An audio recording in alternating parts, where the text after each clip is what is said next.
Estas son las voces de la manada. Contenido social, cultural y lo más relevante de la semana.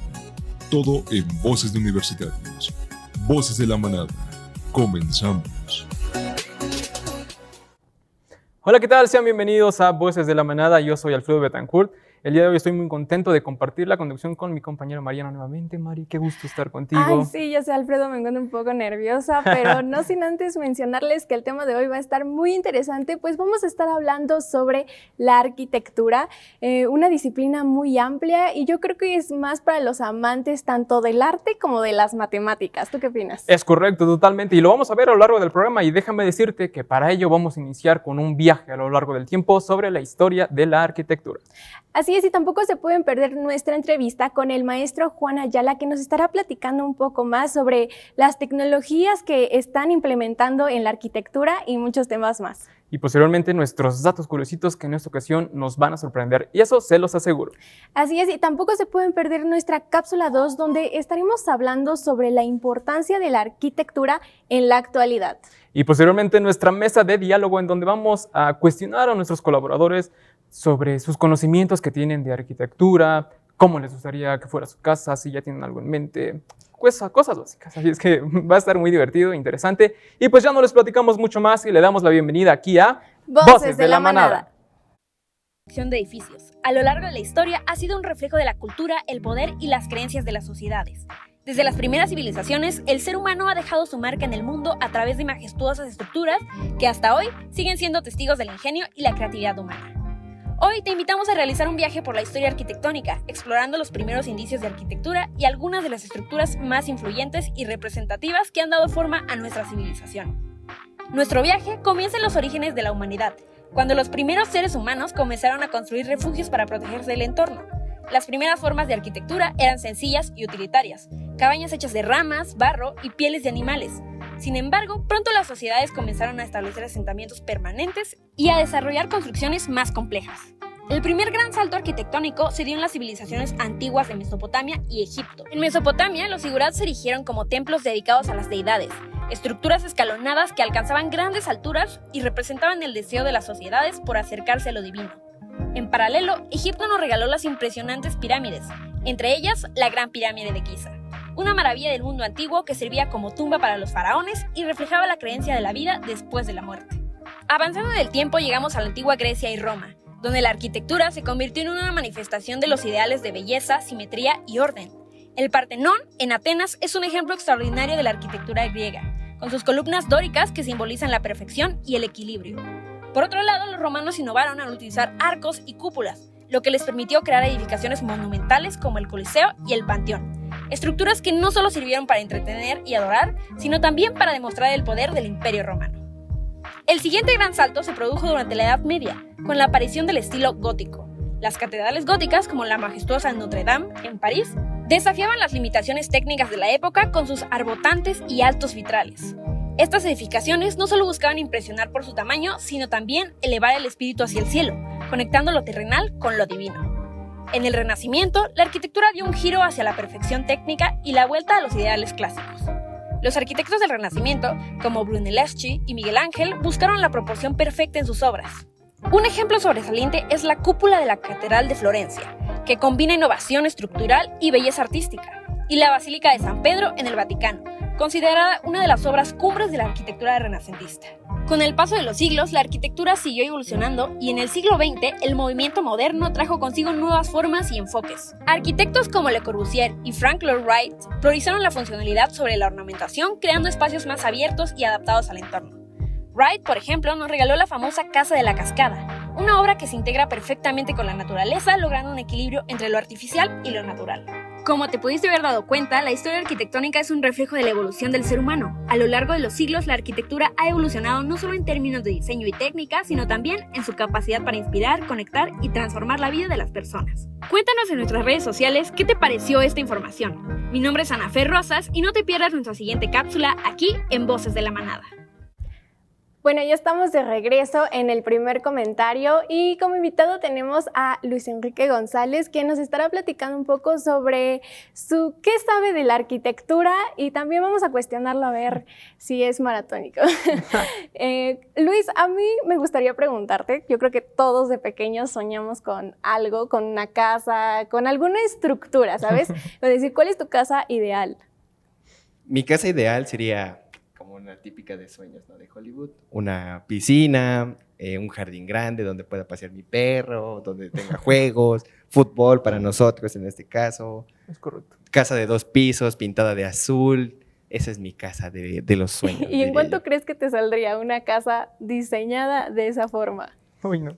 Carísima, Aquí carísima en sin México, duda aquí alguna. en México, no en otro lado. Carísima, carísima. Pero no tendría precio con tal de que sea mi casa preferida, mi casa de mis Sí. sueños. Uy, qué fuertes declaraciones. Estamos hablando, ¿estás consciente que estamos hablando de poco más de 1,5 millones tirándole bueno, arriba de 2 millones, o sea, tirándole a ese estilo, pues quizás, ¿no? Ah, bueno, es que justamente eso sería algo que preguntarle al maestro. ¿Es de correcto? qué tiene Sí, sí, sí. en qué se basan en los precios, ¿no? Sí, pero, bueno, espera, yo quiero preguntarte respecto a la cápsula que acabamos de ver, ¿con qué estilo te quedarías de los que mencionamos, el arte gótico, el arte barroco, la arquitectura que surgió durante el Renacimiento?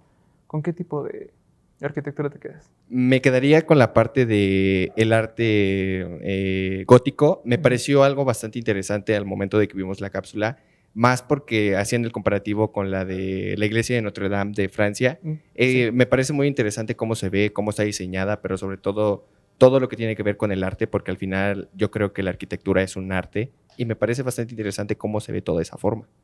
Sabes, yo creo que vivimos en un estado donde tenemos obras arquitectónicas increíbles, como lo es la catedral, la Sí. Capilla del Rosario en Dras es una cosa maravillosa. Así es. Yo te pregunto, Luis, ¿cuál es tu favorita? O tú que vives en Atlisco, ¿cuáles Excelente. resaltan?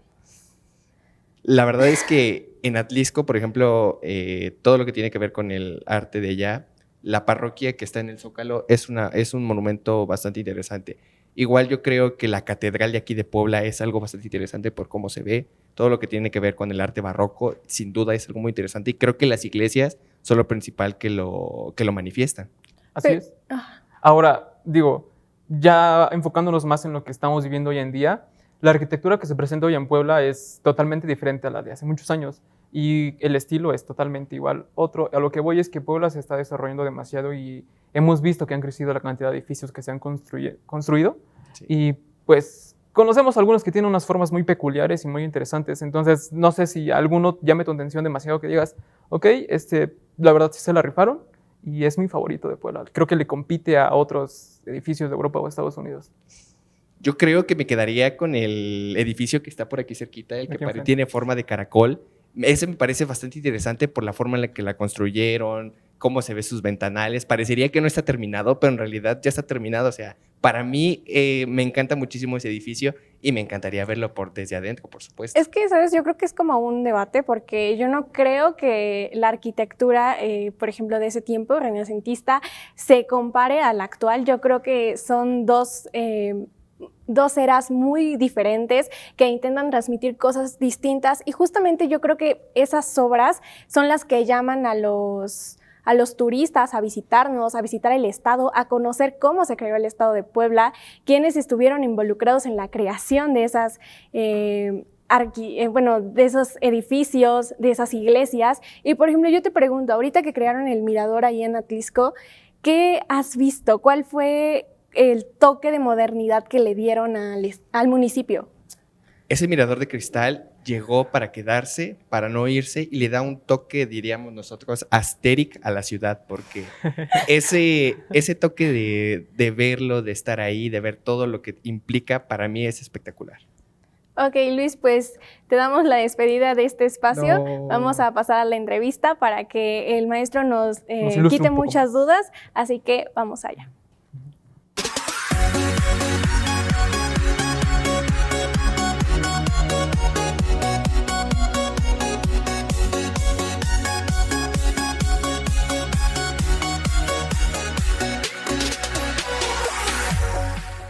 Los estudiantes necesitamos un espacio para expresar lo que pensamos y Voces de la Manada es el lugar indicado. Todos los jueves, en punto de las 17 horas, discutiremos problemas sociales, curiosidades culturales y tendencias digitales que marcan nuestro presente. Voces de la Manada, por TV WAP, la imagen de la universidad.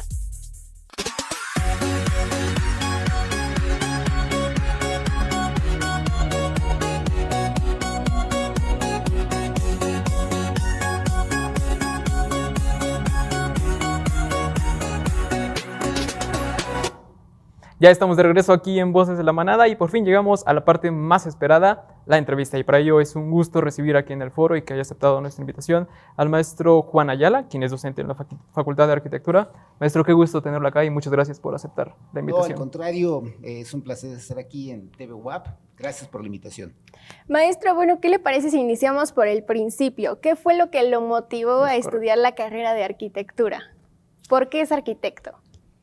Bueno, inicialmente todos los que buscamos estudiar arquitectura tenemos una imagen muy artística de lo que es la arquitectura. Okay. Y bueno, nos gustaba dibujar, nos gusta plasmar nuestras ideas, nos gusta ver realizados nuestros proyectos. Sin embargo, cuando ya empiezas a estudiar arquitectura, te das cuenta que la parte artística es importante, pero no es todo. Te enfrentas a una serie de retos de carácter técnico, por ejemplo, de carácter de cálculo, por ejemplo, administrativo, por ejemplo, y eso también te enamora. ¿Por qué? Porque ser arquitecto es ser una persona versátil. Tienes que ver con un montón de gente y con una serie de actividades. Entonces, estos retos son los que te empujan a seguir adelante. Ok. Así es. Y quiero rescatar algo que hace un rato mencionaba.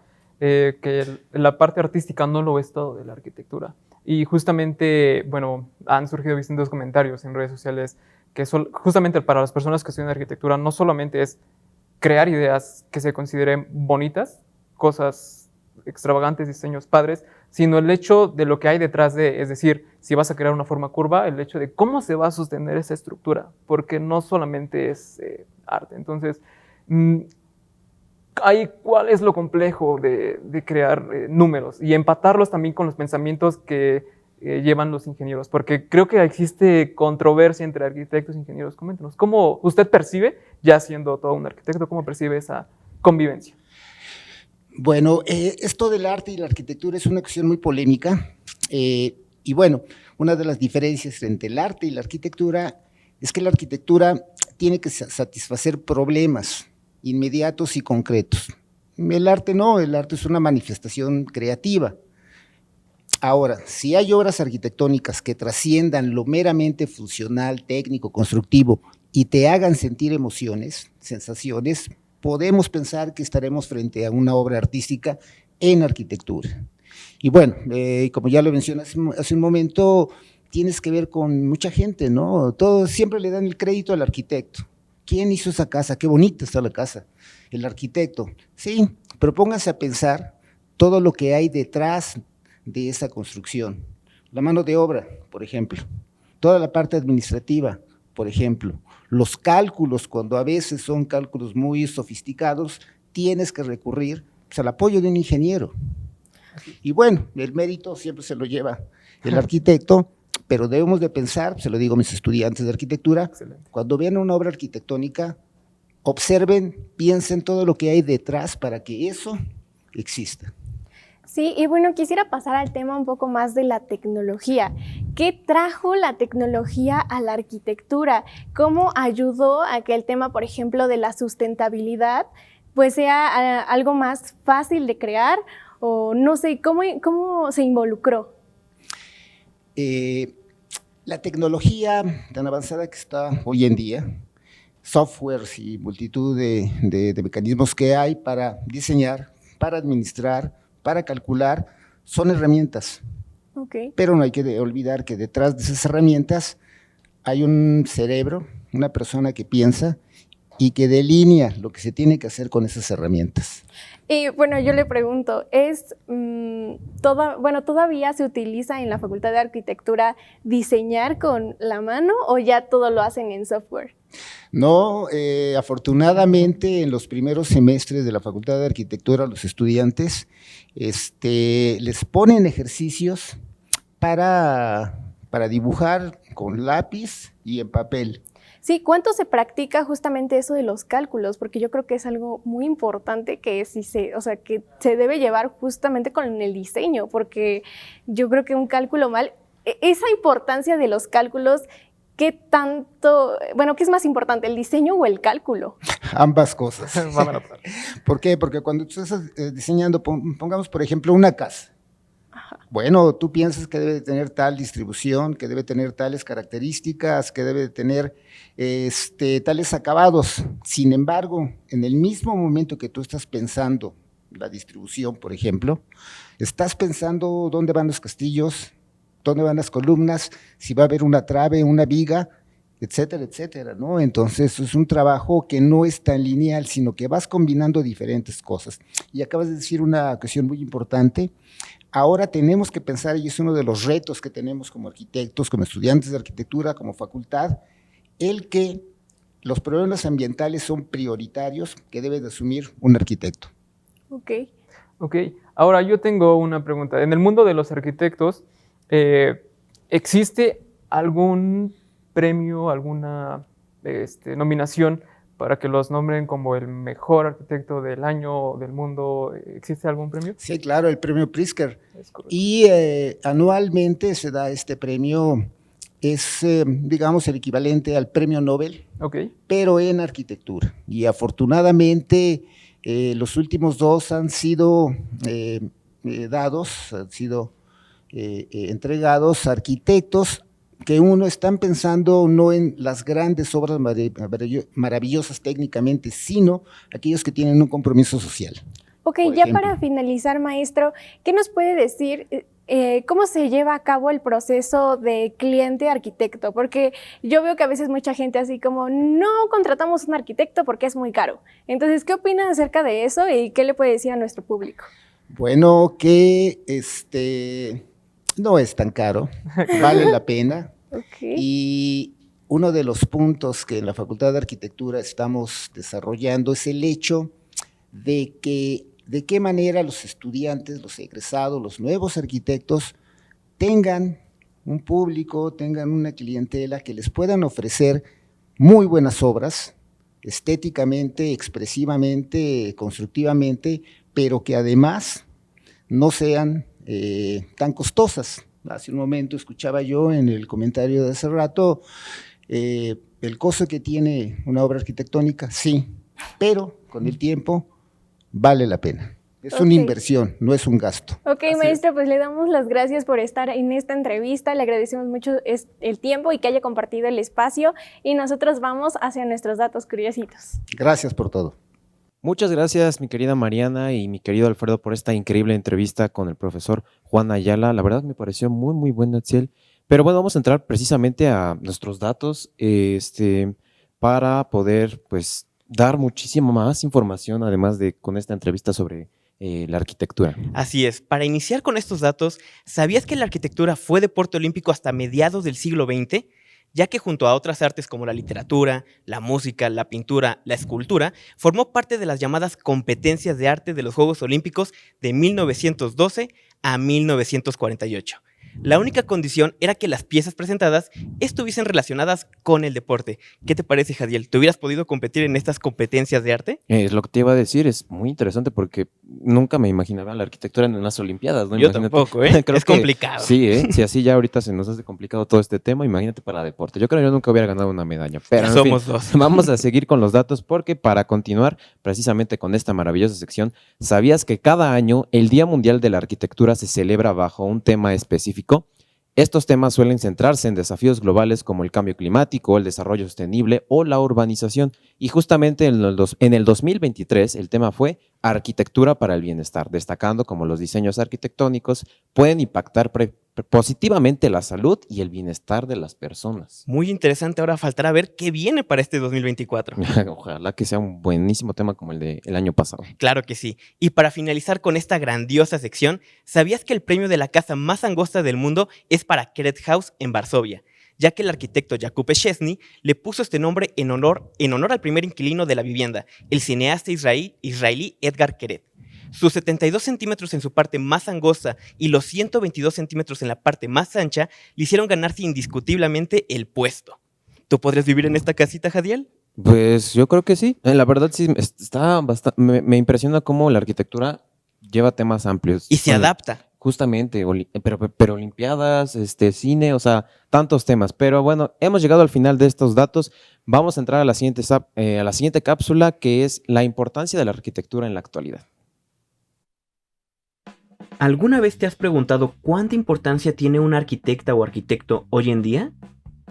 Pues hoy, en Voces de la Manada, te hablaremos un poco más sobre ellos y mucho más.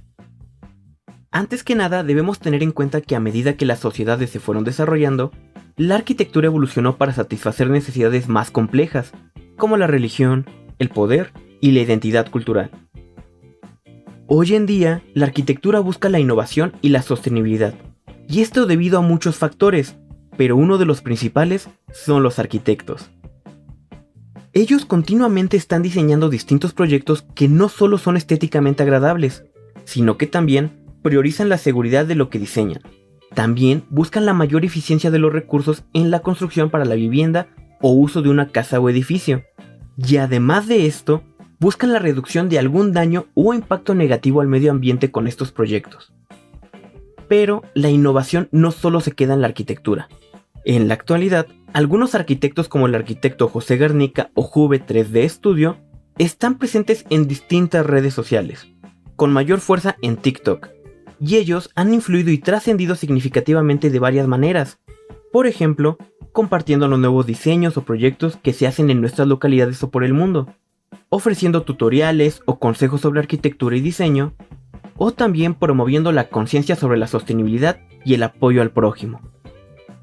Gracias a la presencia de los arquitectos en las redes sociales, se ha transformado la forma en que se percibe y se interactúa con la arquitectura. Por esta razón, las nuevas tendencias en arquitectura se enfocan en la sostenibilidad, en tener una buena eficiencia energética en los hogares, en la implementación y uso de la tecnología, en diseños centrados en la comunidad o en su lugar, tener diseños que buscan incorporar elementos de la naturaleza en nuestro hogar. Cuéntanos, ¿sabías todo esto respecto a la arquitectura y por qué los arquitectos son tan importantes hoy en día? Yo soy Atsiel Cordero y continuamos con mucho más aquí en Voces de la Manada. Bueno, y regresamos a nuestra mesa de diálogo, donde es un gusto darle la bienvenida a Jadiel y a Atsiel. Chicos, ¿cómo están el día de hoy? Corran porque se nos va el tiempo. No, pues nos encontramos muy bien. Bueno, de mi parte me encuentro muy bien, Marianita. Alfredo, gracias por la invitación. Igual, pues emocionado otra vez de estar aquí siempre. Ok, chicos, bueno, hemos hablado mucho sobre arte y cálculos, pero ahora me gustaría hablar un poco sobre el sentir de las obras. Yo creo que nuestra mayor seguridad, o al menos personalmente, la encuentro en mi casa, en la obra arquitectónica de mi casa, pero platíquenme un poco más sobre algún sitio que los haga sentir bien, que crean que las obras que construyeron ahí, más la naturaleza, yo no lo sé, les impacta de alguna manera. Ok, mira, yo personalmente, igual como tú, comparto mucho de mi casa, mi cuarto es algo muy seguro para mí. Exacto. Pero muchas de las construcciones que tenemos aquí en Puebla ayudan mucho a sentirse de esa forma. El ecológico, que la parte de Solesta, que los fuertes, pese a que no son habitaciones o lugares para poder vivir al 100%, siento mucha paz. Por lo mismo de que incorporan la naturaleza a las obras arquitectónicas que hay ahí. Ok, ¿tú, Jadir? Mira, en mi caso igual, bueno, me gustan más las zonas abiertas, las construcciones que tienen espacio como para el aire libre. Obviamente también he ido a lugares donde son cerradas, en específico en las plazas, pero me gusta, no sé, que tengas esa sensación de también estar en la naturaleza, llámese naturaleza o con el mismo clima, aunque en ciertas ocasiones, pues cuando llueve, pues no es lo mismo, ¿verdad? La experiencia, pero pues me agrada también por el hecho de que puedes llevar a tu mascota en varias zonas y el cómo, pues la verdad, te encuentras con cualquier lugar también, incluso que tiene un árbol, por ejemplo, y tienen literal así la construcción, ¿no? Yo conozco un lugar ahí por la zona de La Paz, donde es un restaurante de carnitas, si no estoy mal, y literal es un árbol así gigante, y implementaron el restaurante ahí. Es algo que a mí me llama la atención y que me sorprende, la verdad. Ok. A mí en lo personal me pasa algo, no puedo decir que, o sea, sí me siento seguro, pero no es como que lo esencial que siento, sino lo que siento es admiración, es el haber visitado la pirámide de Teotihuacán. Es como, Dios, o sea, hace cuántos años no existía la tecnología que hoy tenemos y construyeron semejante obra, semejante tamaño de pirámide, y es como, wow, es increíble. Y justamente hablando de cosas pasadas y cosas actuales, ustedes, bueno, me interesa saber su opinión sobre qué prefieren, preservar o creen que es importante preservar algunas obras históricas o creen que es mejor cambiar, o en su caso demoler y transformar a cosas nuevas. Les voy a poner un ejemplo. En el mundo del fútbol, en un estadio de Wembley, no sé si lo ubiquen, llevó más de 70 años, digamos, de uso, y después decidieron demolerlo. Mucha gente se opuso, como todo, pero al final de cuentas el cambio fue para bien, fue para mejorar, y ahora lo que es Wembley es increíble, es fascinante. Entonces, ¿cómo lo ven ustedes? Mira, aquí es un punto muy interesante, pero yo creo que depende más de qué tanto le interesa a la gente, qué tanta importancia cultural tenga este edificio, este proyecto arquitectónico. Siento que en mi caso igual depende, o sea, pero creo que preservar no suena mal. Siento que le daría como la historia, depende en dónde estemos. Bueno, chicos, como les dije al principio, se nos va corriendo el tiempo. Me gustaría tocar muchos temas más. Claro. Creo que, por ejemplo, la inclusión en la discapacidad. Tampoco somos una ciudad incluyente, no somos una ciudad inclusiva, no hay muchas cosas para la gente con discapacidad. Y es un tema muy importante, pero podemos hablar mil cosas más en redes sociales. Así que síganos en TikTok, Instagram y Facebook como Voces de la Manada. Y el próximo jueves tenemos una cita aquí a las 5 de la tarde en el 18.1 de su señal abierta, 118 de Megacable. Yo soy Alfredo Betancourt. Yo soy Mariana Garza. Y esto fue Voces de la Manada. Esto fue Las Voces de la Manada. Contenido social, cultural y lo más relevante de la semana. Todo en Voces de Universitarios. Gracias por acompañarnos. Te esperamos en la siguiente emisión.